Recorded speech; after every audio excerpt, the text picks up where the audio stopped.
How to send ETL to your wallet in just 1 minute.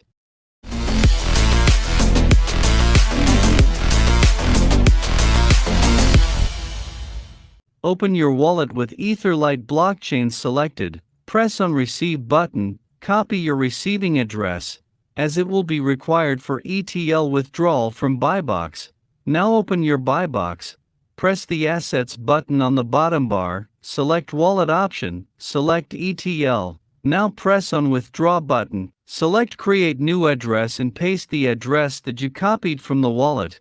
Now enter the amount you want to transfer, then press the blue Withdrawal button.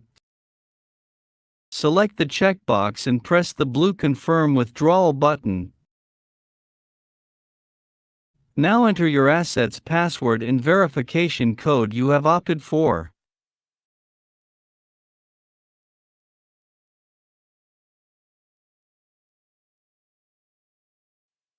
Press Withdrawal button. You will see Withdrawn Successfully pop up. Now the transfer list appears, and as soon as Waiting to be confirmed changes to Success, you will receive ETL in your wallet.